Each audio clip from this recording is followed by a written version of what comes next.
Why does pain sometimes feel comfortable? Why do we go back to things that hurt us? People, habits, memories, like an old sofa with a broken spring that still feels like home. Let me start with something weirdly honest. Have you ever listened to a sad song when you were already feeling low, and instead of feeling worse, you felt better? Not happy, not fixed, just understood. That right there is the mystery. Pain doesn't always feel like pain. Sometimes it feels like comfort. And today, we're going to talk about why. Stay with me, because by the end of this video, you might understand your own habits, relationships, and emotions in a way you never have before. Let's get one thing straight first. Pain is not comfortable by nature. A burn hurts. A cut hurts. Heartbreak hurts. So when we say pain feels like comfort, we're not talking about the pain itself. We're talking about what pain becomes over time. Think about this. Imagine you move to a new house. At first,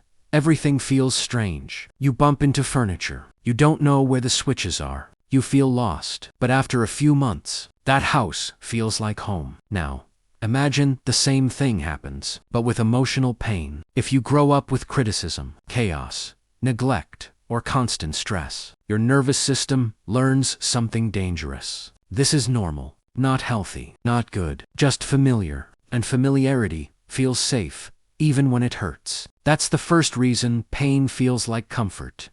Your brain loves what it knows. Your brain is not designed to make you happy. It's designed to keep you alive. And to your brain, predictable pain is safer than unpredictable peace. Let that sink in. If your life has been full of emotional ups and downs, your brain starts to associate calm with danger. Silence feels suspicious. Peace feels boring. Healthy relationships feel off. So when drama shows up again, your brain goes, "Oh, I know this. I've survived this before." And suddenly, it feels comfortable. That's why some people say things like, "I don't know why, but I'm attracted to emotionally unavailable people." Or, "Healthy relationships feel boring to me." Or even, "I hate stress, but I don't know how to live without it." It's not because they want pain. It's because their nervous system learned to live inside it. Let's add a little humor here. Pain is like that toxic friend who always ruins your plans, but somehow still has your phone number. You know they're bad for you. Everyone tells you they're bad for you. But when they call, you still answer. Why? Because you already know how that story goes. Trying something healthy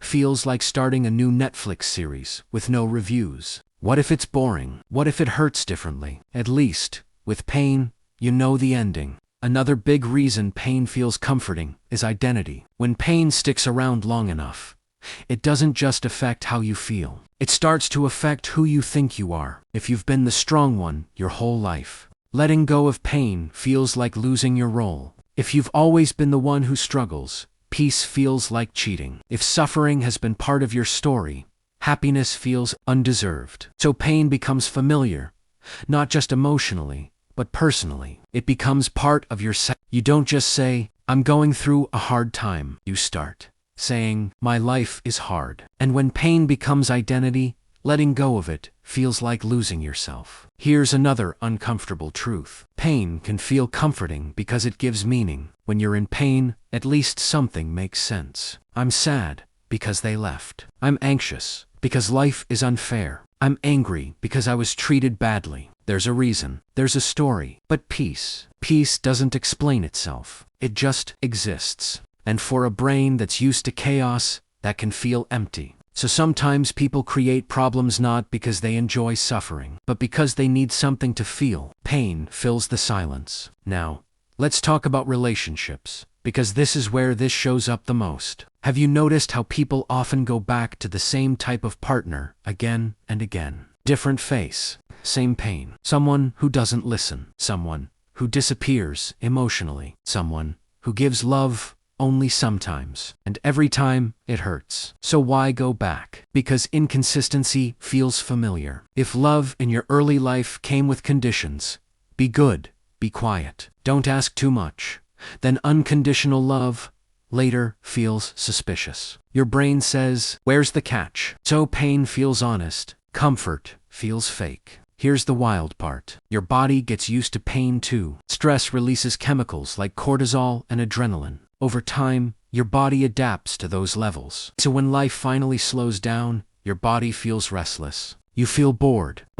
comfortable, uneasy. Not because something is wrong, but because your system is addicted to intensity. That's why some people can't relax without feeling guilty. Why silence feels loud. Why doing nothing feels wrong. Pain kept them alert. And now calm feels unfamiliar. Let me give you a simple real-life example. Think about someone who has worked non-stop for years. No breaks, no rest, always busy. Now, give them a week off. At first, it sounds amazing. But by day 2, they're restless, checking emails, creating fake tasks. Why? Because busyness was their pain, and also their comfort. So what does all this mean? Does it mean you're broken? Does it mean you secretly enjoy suffering? No. It means your brain learned what it had to learn to survive. Pain was not chosen. It was adapted to, and that's an important difference. Now, here's the most important part of this video. If pain can feel like comfort, then healing can feel like fear. And that's why change is so hard. When you start setting boundaries,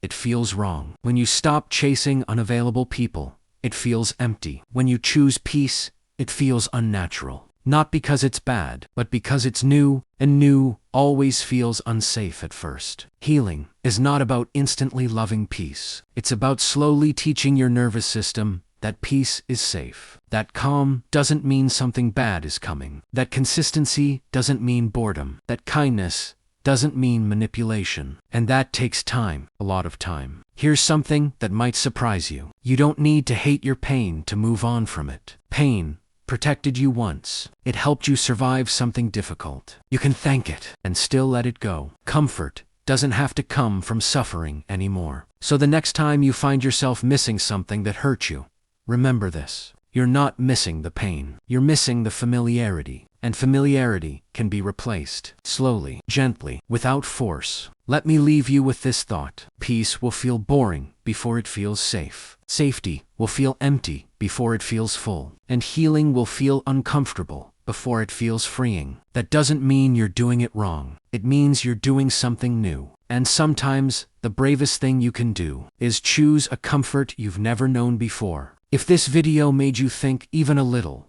you're not alone. And if pain has felt like home for you, just know this. You're allowed to move, you're allowed to rest, and you're allowed to learn a new definition of comfort.